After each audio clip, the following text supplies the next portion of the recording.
ओम शांति। आज 12 फरवरी 2023 के अव्यक्त बाप दादा के अव्यक्त मधुर महावाक्य सुनेंगे।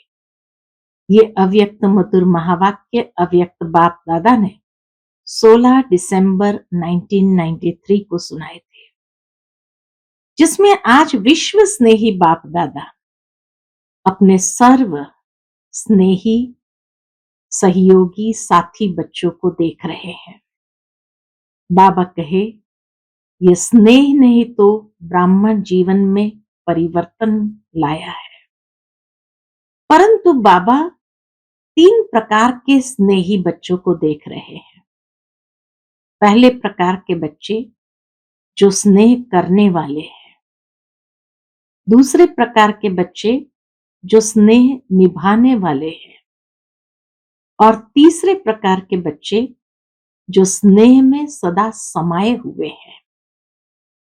और इसीलिए जो समाये हुए हैं उनके लिए समान बनना आसान है। तो ये तीनों प्रकार के स्नेही बच्चों की बाबा ने विशेषता बताई कि पहले प्रकार के बच्चे जो है, जो स्नेह करने वाले हैं, तो वो बाप दादा से स्नेह करते हैं, लेकिन साथ साथ कोई न कोई और व्यक्ति, वस्तु व वैभव के साथ भी उनका स्नेह होता है। और इसीलिए उनको आधार बना लेते हैं। अंदर में समझते भी है कि बाबा ही हमारा आधार है, लेकिन फिर भी साथ साथ ये भी सोचते हैं कि साकार में भी तो कोई आधार चाहिए। एक बल, एक भरोसा है, ये भी अंदर में है, लेकिन फिर सोचते हैं साकार में कोई और सहारे की आवश्यकता है। और उस सहारे की आवश्यकता इसीलिए महसूस करते हैं क्योंकि उससे लगाव है, परंतु उस लगाव को समझ नहीं पाते हैं। इसीलिए वो स्नेह करते हैं। कभी कभी बाबा को याद करते हैं, कभी कभी याद टूट जाती है, फिर जोड़ते हैं, क्योंकि जब याद टूट करके दूसरे से जुड़ जाती है, कोई ना कोई व्यक्ति से, साधन से, वैभव से, तो फिर मेहनत करनी पड़ती है। तो ये है पहले प्रकार के स्नेह करने वाले। दूसरे हैं बाबा कहे स्नेह निभाने वाले। और स्नेह निभाने वाले अर्थात वो अंदर में ये समझते हैं कि बाप दादा इतना स्नेह देते हैं, हमें उसके रिस्पॉन्स में या उसके रिटर्न में कुछ करना है। और प्रैक्टिकल में स्नेह निभाने के लिए जीवन के अंदर हर समय कैसे बाप के स्नेह का रिटर्न दूं, उसका कोई ना कोई उपाय सोचते हैं। निभाने वाले में शक्ति भी होती है, कभी कभी समा भी जाते हैं, लेकिन फिर सोच करके बाहर भी आ जाते हैं, तो बैलेंस नहीं रख पाते हैं। स्नेह है, शक्ति भी है, लेकिन स्नेह और शक्ति के बीच में बैलेंस की आवश्यकता है। वो बैलेंस कहीं ना कहीं गड़बड़ा जाता है, इसलिए कभी तो समा जाते, समानता का अनुभव भी करते, और कभी नीचे आ जाते। तीसरे प्रकार के बच्चे जो सदा स्नेह में समाये हुए हैं, अर्थात उनके लिए एक बाबा, दूसरा न कोई। कोई साधन, कोई वैभव, कोई व्यक्ति उन्हें आकर्षित नहीं कर सकते, क्योंकि बाप के स्नेह में समाने के कारण इतना उस स्नेह का अनुभव किया हुआ है, सर्व प्राप्तियों का अनुभव किया हुआ है, सर्व संबंधों के सुख का रस अनुभव किया है, जो और कोई प्राप्ति और कोई चीज उनके ध्यान को आकर्षित नहीं कर पाती है। तो ये 3 प्रकार के बच्चे बाबा ने देखे। और फिर बाबा कहे कि जो समाये रहते हैं बाबा के स्नेह में, उनके लिए यही अनुभव होता है कि बाबा ही हमारा संसार है, जबकि पहले दो प्रकार के लिए संसार बाबा के साथ साथ कुछ और भी है। बाबा कहे संसार के अंदर दो चीजें हमेशा इंसान को आकर्षित करती है। एक तो कोई ना कोई संबंध आकर्षित करता है, दूसरा कोई ना कोई साधन व प्राप्ति या वैभव आकर्षित करते हैं। और इसीलिए जिन्होंने सर्व संबंधों के सुख का रस भगवान से प्राप्त नहीं किया, अनुभव नहीं किया, उनकी बुद्धि और तरफ और संबंधों में आकर्षित हो जाती है और इसीलिए वो उनको सहारा बना देते हैं। तो बाबा कहे अब अपने अंदर इस अनुभव को बढ़ाओ कि बस सर्व संबंधों का सुख का रस एक बाबा से लेना है।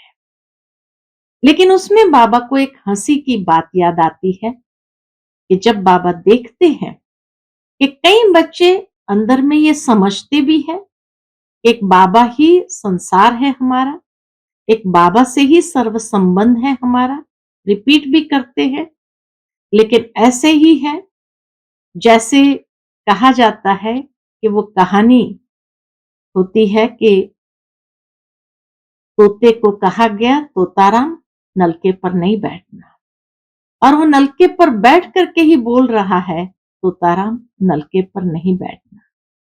तो बाबा कहे हंसी तो आएगी ना, लेकिन ये क्यों होता है? क्योंकि बाबा ने कहा जो सर्व संबंधों का बीज है, उस बीज को छोड़ करके टाल टालियों में भटक जाते हैं, क्योंकि बीज इतना आकर्षित नहीं होता है, स्वरूप आकर्षण में नहीं होता है, और टाल टालियों में आकर्षण बहुत होता है, इसलिए भटक जाते हैं। तो अब बाबा हम बच्चों को सावधान करते हैं और कहते हैं अब बच्चे सर्व संबंधों के सुख का रस एक बाबा से अनुभव करो, इस अनुभव को बढ़ाओ, अंतिम समय यही अनुभव काम आएगा। साथ ही साथ बाबा कहे साधन वैभव इसको यूज करो, साक्षी होकर के यूज करना है, लेकिन उसमें फंसना नहीं है, न्यारा प्यारा होकर के यूज करो और बाबा के स्नेह में समाये रहो। तो सुनते हैं आज के बाबा के मधुर महावाक्य। ओम शांति। आज की मुरली का टाइटल है सच्चे स्नेही बन, एक बाप द्वारा सर्व संबंधों का साकार में अनुभव करो। आज विश्व स्नेही बाप दादा अपने अति स्नेही और सदा बाप के साथी व सहयोगी आत्माओं को देख रहे हैं। विश्व स्नेही बाप दादा अपने अति स्नेही बाप के साथी व सहयोगी आत्माओं को देख रहे हैं। चारों ओर की सर्व ब्राह्मण आत्माएं स्नेही अवश्य है। ये सर्टिफिकेट भी बाबा देते हैं कि स्नेही अवश्य है। स्नेह ने ब्राह्मण जीवन में परिवर्तन किया है। ये भी बाबा देख रहे हैं कि स्नेह ने ही तो ब्राह्मण जीवन में परिवर्तन किया है। फिर भी स्नेही तीन प्रकार के हैं। एक है स्नेह करने वाले, दूसरे हैं स्नेह निभाने वाले, और तीसरे हैं स्नेह में समाये हुए, समाना अर्थात समान बनना। तो ये तीन प्रकार के स्नेही बाबा ने देखे। अब बाबा एक एक की व्याख्या करते हैं। स्नेह करने वाले कभी स्नेह करते हैं, लेकिन करते करते कभी स्नेह टूट जाता है, कभी जुट जाता है। ये चलता रहता है, कभी स्नेह टूटा, कभी स्नेह जोड़ा। ऐसा क्यों होता है? इसलिए समय प्रति समय स्नेह जोड़ने में पुरुषार्थ करना पड़ता है। क्यों ऐसा होता है? क्योंकि बाप के साथ साथ और कहां भी स्नेह है। बाप के साथ साथ स्नेह और कहां भी जुड़ा हुआ है। चाहे व्यक्ति से, चाहे प्रकृति के साधनों से, कहां भी संकल्प मात्र भी स्नेह जुटा हुआ है तो बाप से स्नेह करने वालों की लिस्ट में आ जाते हैं। अगर स्नेह और कहीं जुटा हुआ है तो फिर यही कहेंगे कि बाप से स्नेह करने वाले हैं। स्नेह की निशानी है। स्नेह किसको कहा जाता है उसको भी बाबा डिफाइन करते हैं, व्याख्या करते हैं कि स्नेह की निशानी है बिना कोई मेहनत के स्नेही के तरफ स्नेह स्वतः ही जाता है। बिना कोई मेहनत के स्नेही के तरफ स्नेह स्वतः ही जाता है। तो स्नेह करने वाले जो है उनकी क्या हालत है? तो बाबा कहे स्नेह करने वाली आत्मा का हर समय, हर स्थिति, हर परिस्थिति में आधार अनुभव होता है। कोई ना कोई आधार अनुभव होता है। अगर साधनों से स्नेह है तो उस समय बाप से भी ज्यादा साधन का आधार अर्थात सहारा अनुभव होता है। उस समय उस आत्मा के संकल्प में बाप का स्नेह याद भी आता है, सोचते भी है कि बाप का स्नेह श्रेष्ठ है, लेकिन यह साधन व व्यक्ति का आधार भी आवश्यक है। बाबा के साथ साथ ये साधन व व्यक्ति का आधार भी आवश्यक है। इसलिए दोनों तरफ स्नेह अधूरा हो जाता है। न बाबा के साथ पूरा स्नेह, न उस व्यक्ति के साथ या साधनों के प्रति पूरा स्नेह। तो इसीलिए बाबा कहे दोनों तरफ स्नेह अधूरा हो जाता है और बार बार स्नेह जोड़ना पड़ता है। एक बल एक भरोसा के बजाय, एक बल एक भरोसा के बजाय दूसरा भी भरोसा साथ साथ आवश्यक लगता है। इसलिए बाप के स्नेह द्वारा जो सर्व प्राप्ति का अनुभव हो उसके बजाय दूसरे सहारे द्वारा अल्पकाल की प्राप्ति अपने तरफ आकर्षित कर लेती है। बाबा से भी ज्यादा वो अल्पकाल के सहारा के द्वारा जो प्राप्ति हो रही है वो अपने तरफ आकर्षित कर लेती है। इतना आकर्षित करती है जो उसी को ही आवश्यक समझने लगते हैं कि भाई ये बहुत जरूरी है, इसके बिना नहीं चलेगा। लगाव नहीं समझते लेकिन सहारा समझते हैं। इसको कहा जाता है स्नेह करने वाले। तो ये है पहले नंबर के स्नेही, जो स्नेह करने वाले बाबा के साथ साथ कोई व्यक्ति, साधन या वैभव से भी उनका स्नेह होता है और उसी को ही सहारा समझ लेते, उसी को ही आधार मान लेते, लगाव नहीं समझते लेकिन सोचते हैं ये आवश्यक है। फिर दूसरे नंबर है स्नेह निभाने वाले। दूसरे हैं स्नेह निभाने वाले। स्नेह करने के साथ साथ निभाने की भी शक्ति है उनके अंदर। दूसरे नंबर वाले में स्नेह निभाने की भी ताकत है, शक्ति है। निभाना अर्थात, निभाना किसको कहा जाता है कि स्नेह का रिस्पॉन्स देना, रिटर्न देना। निभाना उसी को कहा जाता है, एक ने कुछ किया तो उसका रिटर्न रिस्पॉन्स जरूर देना। तो स्नेह का रिटर्न है, क्या है स्नेह का रिटर्न? स्नेह का रिटर्न, बाप दादा के स्नेह का रिटर्न क्या देते हैं? तो स्नेह का रिटर्न है जो स्नेही बाप बच्चों से श्रेष्ठ आशाएं रखते हैं, वो सर्व आशाएं प्रैक्टिकल में पूर्ण करना। बाबा की हर आश को पूर्ण करने में लगे रहना, उसको कहते निभाने वाले। तो निभाने वाले बहुत करके प्रैक्टिकल में करके दिखाते हैं, बाबा की आशाओं को पूर्ण करके दिखाते हैं। लेकिन सदा बाप समान अर्थात समाये हुए वो अनुभूति, लेकिन सदा बाप समान अर्थात समाये हुए वो अनुभूति कभी होती है, कभी नहीं होती है। फिर भी निभाने वाले समीप है लेकिन समान नहीं है। निभाने वाले समीप है, बाबा की आशाओं को पूर्ण करने में लगे हुए हैं, इसलिए समीप है लेकिन समान नहीं है। निभाने वालों को निभाने के रिटर्न में बाबा क्या देते हैं? जो निभाने वाले को निभाने के रिटर्न में पदम गुना हिम्मत और उमंग उत्साह की मदद विशेष बाप द्वारा मिलती रहती है।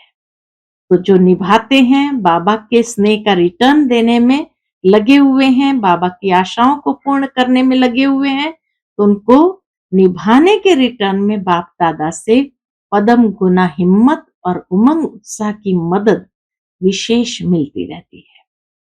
फिर तीसरे हैं जो स्नेह में समाये हुए हैं। उन आत्माओं के नैनों में, जो स्नेह में समाये हुए हैं, उनके नैनों में, मुख में, संकल्प में, हर कर्म में क्या दिखाई देगा? सहज और स्वतः स्नेही बाप का साथ सदा ही अनुभव होता है। सहज और स्वतः स्नेही बाप का साथ सदा ही अनुभव होता है। बाप उससे जुदा नहीं और वो बाप से जुदा नहीं। हर समय बाप के स्नेह के रिटर्न में प्राप्त हुई सर्व प्राप्तियों में संपन्न और संतुष्ट रहते हैं। स्नेह में समाने के कारण बाप के स्नेह के रिटर्न में प्राप्त हुई सर्व प्राप्तियों में संपन्न और संतुष्ट रहते हैं। इसलिए और किसी भी प्रकार का सहारा उन्हों को आकर्षित नहीं कर सकता, क्योंकि कोई न कोई अल्पकाल की प्राप्ति की आवश्यकता किसी और को सहारा बनाती है। जब कोई न कोई अल्पकाल की प्राप्ति की आवश्यकता महसूस हो, तभी तो किसी न किसी को सहारा बनाते हैं, अर्थात संपूर्ण स्नेह में अंतर डालती है। तो जो स्नेह में समाई हुई आत्माएं सदा सर्व प्राप्ति संपन्न होने के कारण सहज ही एक बाप दूसरा न कोई इस अनुभूति में रहती है। समाये हुए इस अनुभूति में रहते हैं जैसे कि एक बाबा दूसरा न कोई, और उन्हें कोई भी प्रकार की प्राप्ति की आवश्यकता महसूस ही नहीं होती है जिसके कारण किसी को सहारा बनाना पड़े। सर्व प्राप्ति संपन्न होते हैं। तो बाबा कहे तो स्नेही सभी है, लेकिन 3 प्रकार के हैं। अब अपने से पूछो, मैं कौन? मैं कौन सा स्नेही हूं? करने वाला, निभाने वाला या समाये हुए रहने वाला? अपने को तो जान सकते हो ना। स्नेही है तभी स्नेह के कारण ब्राह्मण जीवन में चल रहे हैं। तो सर्टिफिकेट तो बाबा ने दे दिया कि स्नेही है तभी तो स्नेह के कारण ब्राह्मण जीवन में चल रहे हो, लेकिन स्नेह के साथ निभाने की शक्ति इसमें नंबरवार बन जाते हैं। स्नेह के साथ शक्ति भी आवश्यक है। स्नेह के साथ शक्ति भी आवश्यक है, जिसमें स्नेह और शक्ति दोनों का बैलेंस है, वही बाप समान बनता है। ऐसे समाई हुई आत्माओं का अनुभव यही होगा। जो बाबा के स्नेह में समाई हुई आत्माएं हैं, उनका अनुभव क्या होगा? यही होगा, बाप के स्नेह से दूर होना ये मुश्किल है। समाना सहज है, दूर होना मुश्किल है, क्योंकि समाई हुई आत्माओं के लिए एक बाप ही संसार है। उनके लिए एक बाप ही संसार है। फिर बाबा कहे, दुनिया के अंदर संसार में आकर्षित करने वाली 2 ही बातें हैं। कौन सी 2 बातें? एक व्यक्ति का संबंध और दूसरा भिन्न भिन्न वैभव व साधनों द्वारा प्राप्ति होना। ये 2 ही चीज किसी को भी आकर्षित करती है संसार में। एक व्यक्ति का संबंध, दूसरा भिन्न भिन्न वैभव और साधनों द्वारा प्राप्ति होना। तो समाई हुई आत्मा के लिए सर्व संबंधों के रस का अनुभव एक बाबा द्वारा ही सदा होता रहता है।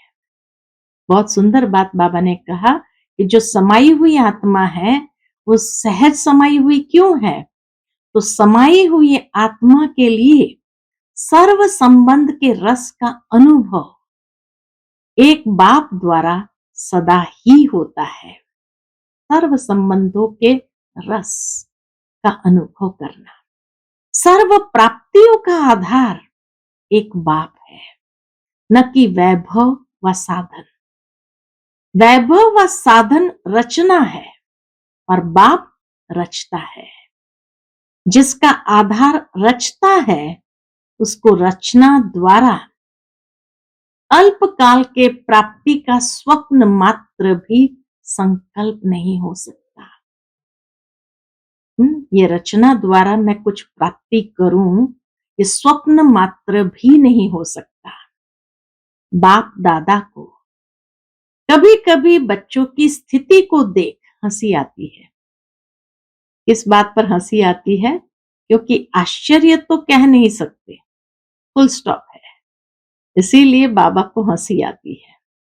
चलते चलते क्या करते बच्चे? चलते चलते बीज को छोड़ टाल टालियों में आकर्षित हो जाते हैं।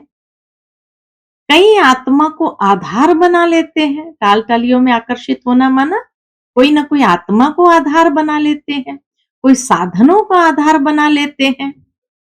क्यों? क्योंकि बीज का रूप रंग शोभनीक नहीं होता।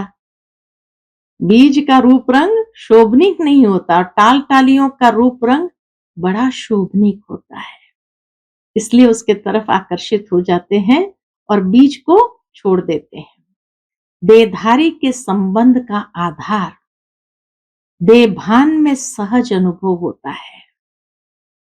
जिस समय देहधारी के संबंध का आधार चाहिए, ये फील होता है माना हम देहभान में है, इसीलिए वो आकर्षित करता है। तो देहधारी के संबंध का आधार देहभान में सहज अनुभव होता है और बाप का आधार देहभान से परे होने से अनुभव होता है। देहभान में आने की आदत तो है ही, इतने जन्मों की आदत है, न चाहते भी हो सकते हैं, देहभान में आकर्षित हो सकते हैं। इसीलिए देहधारी के संबंध का आधार व सहारा सहज अनुभव होता है। समझते भी है ये ठीक नहीं है, फिर भी सहारा बना लेते हैं, देहधारी को सहारा बना लेते हैं। बाप दादा देख देख मुस्कुराते रहते हैं, बाबा भी देखता है, मुस्कुराता रहता है। उस समय की स्थिति हंसाने वाली होती है। क्या करते हैं? तो बाबा कहानी सुनाते हैं। जैसे आप लोग क्लासेस में व भाषणों में एक तोते की कहानी सुनाते हो, उसको मना किया कि नलके पर नहीं बैठो, लेकिन वो नलके पर बैठ करके बोल रहा था कि तोताराम नलके पर नहीं बैठना। ऐसे बच्चे भी उस समय मन में क्या करते हैं? ऐसे बच्चे भी उस समय मन में अपने आप से एक तरफ यही सोचते रहते कि एक बाप दूसरा न कोई।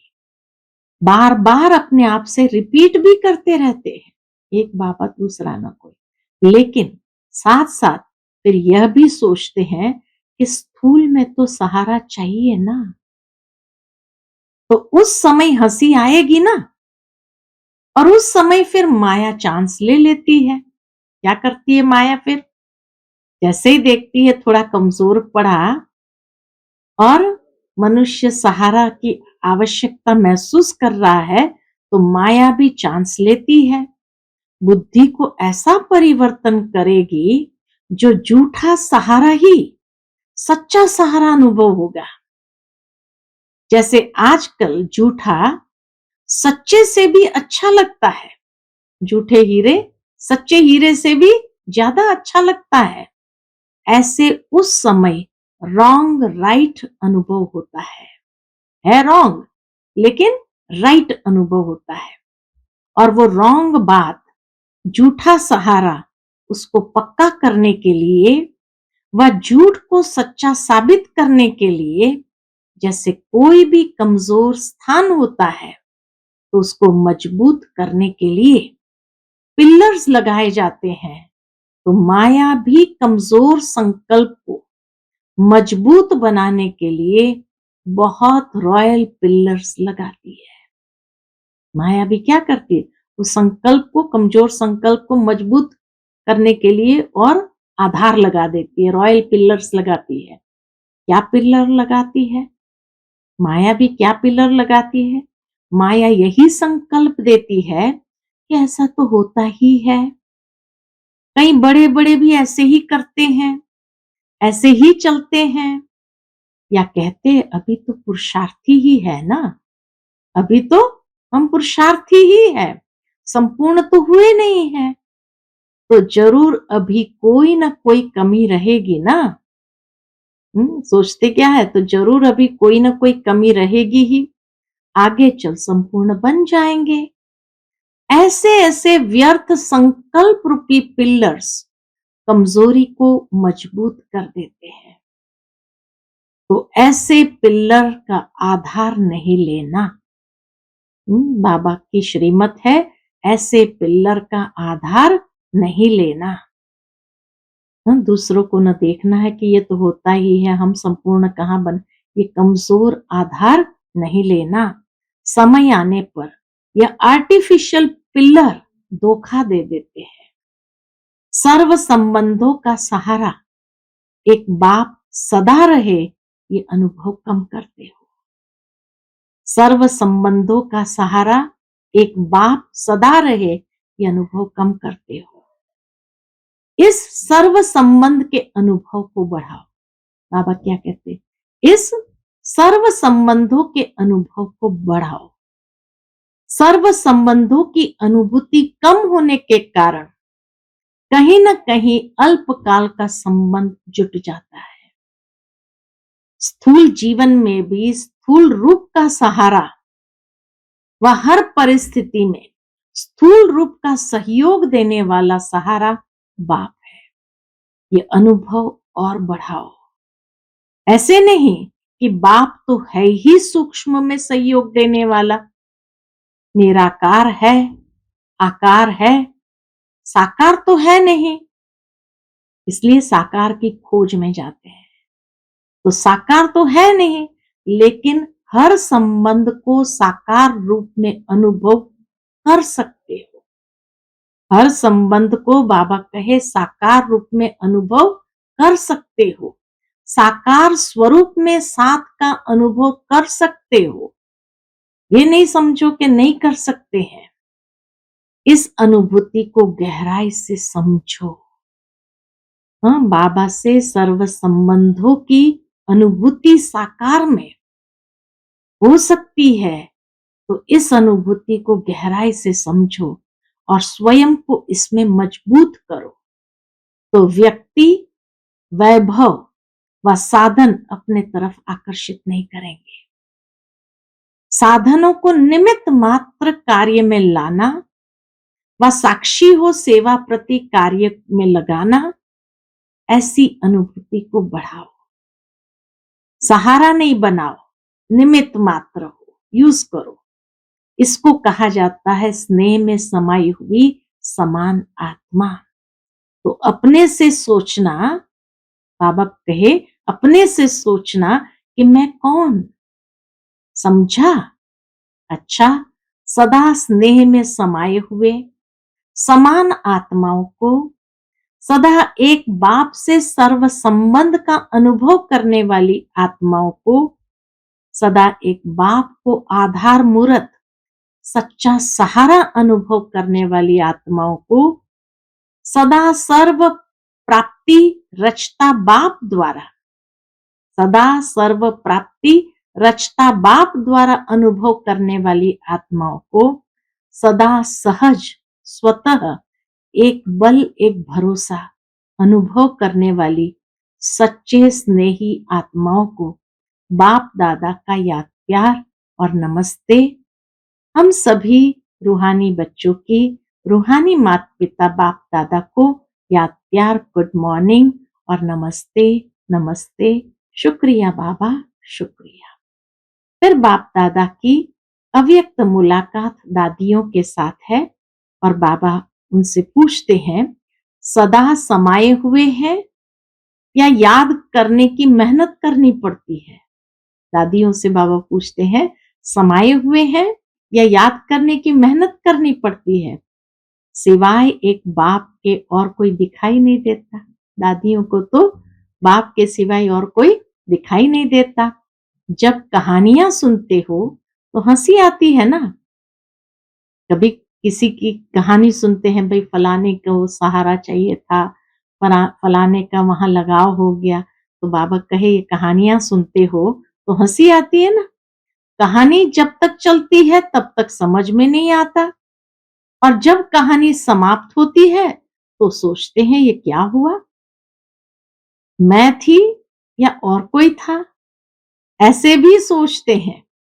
क्योंकि उस समय परवश होते हैं, वो आत्माएं परवश होते हैं।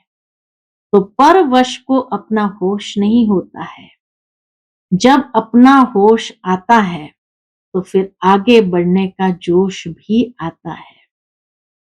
अच्छा, संगठन बढ़ता जा रहा है और बढ़ता ही रहेगा।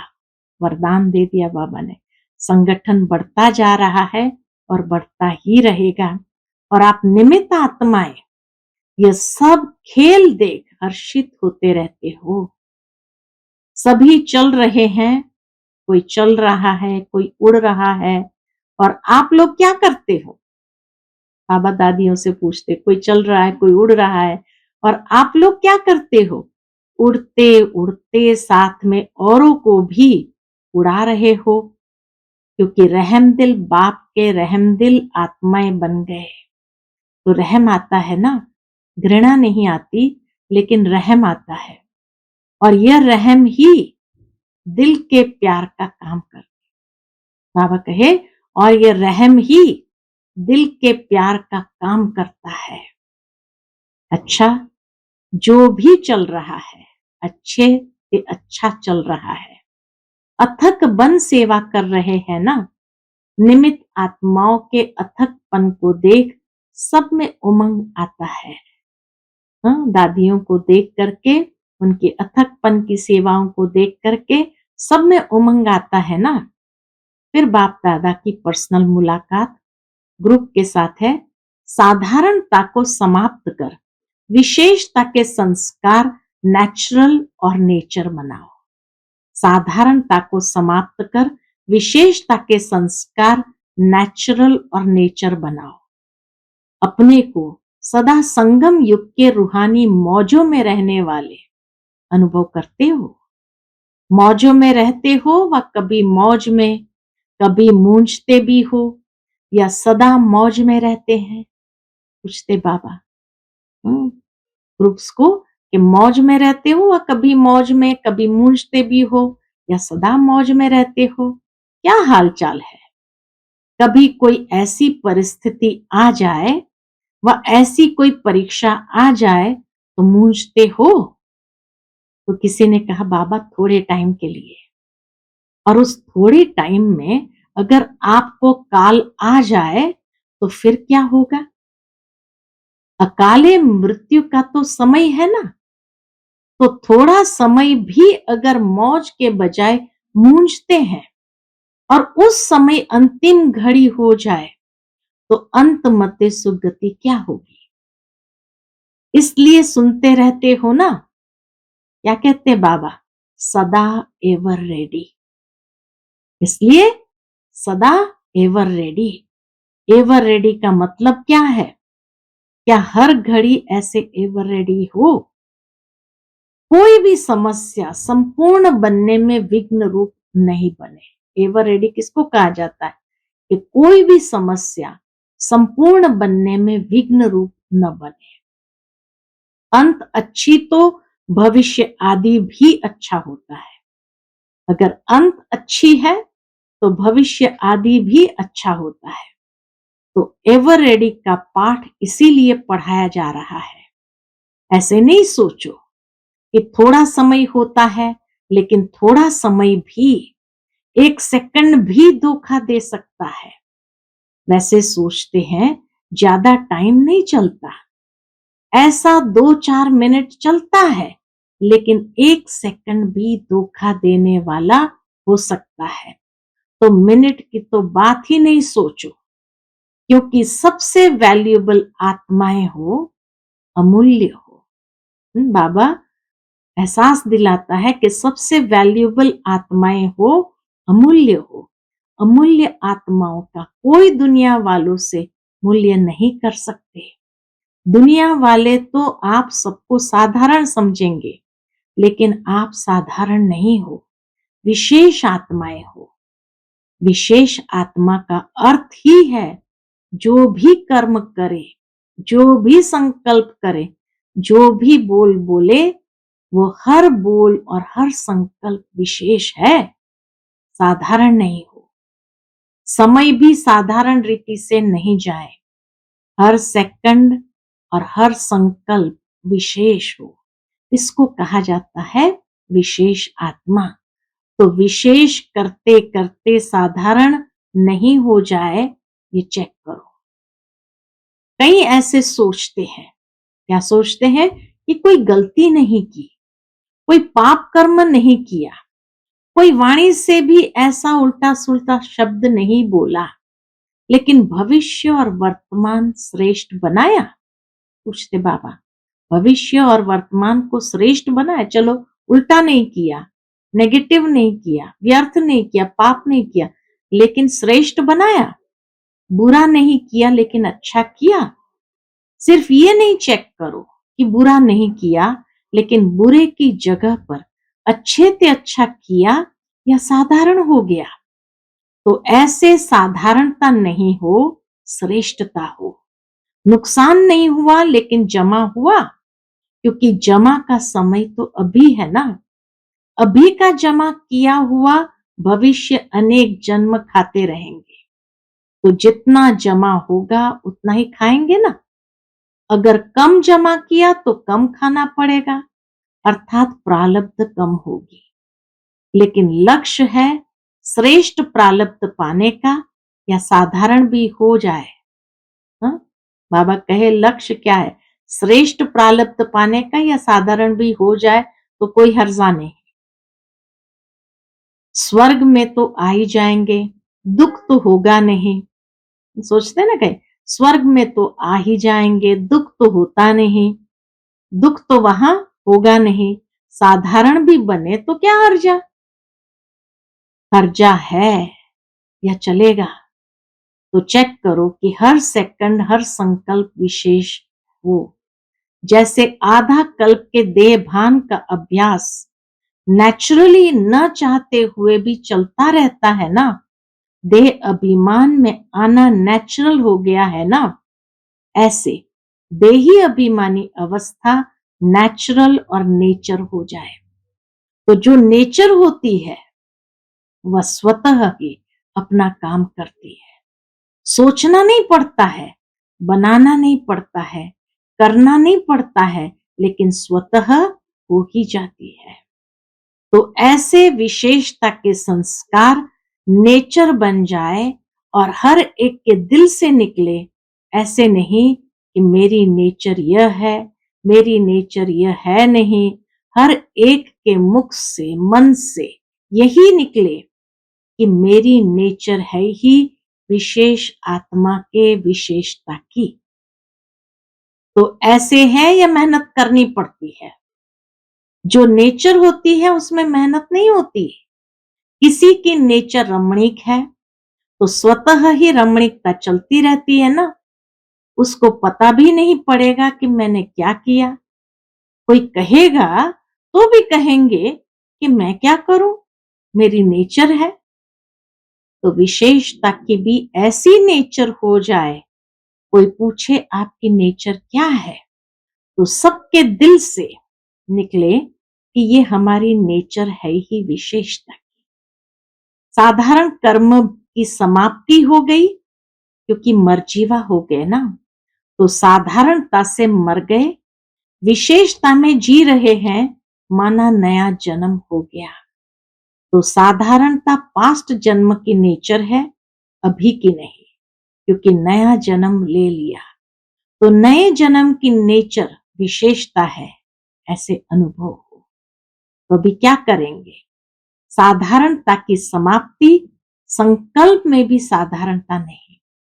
फिर बाबा माताओं को देख के पूछते हैं, माताएं मौज में रहती हो? कितना भी कोई मुंझाने की कोशिश करे, लेकिन आप मौज में रहो। मुंझाने वाला मूंझ जाए, खुद मूंझ जाए, लेकिन आप नहीं मूंझो, क्योंकि अज्ञानियों का काम है मुंझाना और ज्ञानियों का काम है मौज में रहना।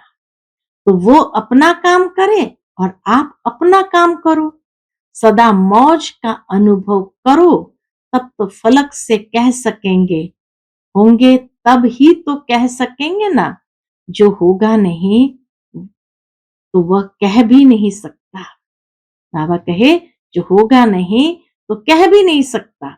चैलेंज कर सकते हो, हम मूंझने वाले नहीं हैं, क्योंकि विशेष आत्माएं हैं। क्या याद रखेंगे? मौज में रहने वाली विशेष आत्माएं हैं।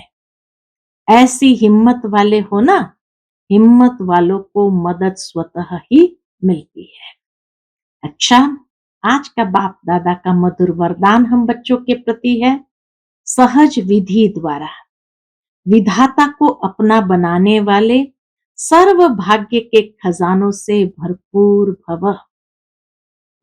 सहज विधि द्वारा विधाता को अपना बनाने वाले सर्व भाग्य के खजानों से भरपूर भव।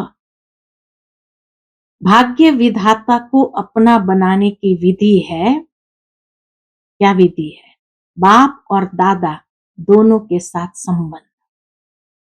बाप और दादा दोनों के साथ संबंध।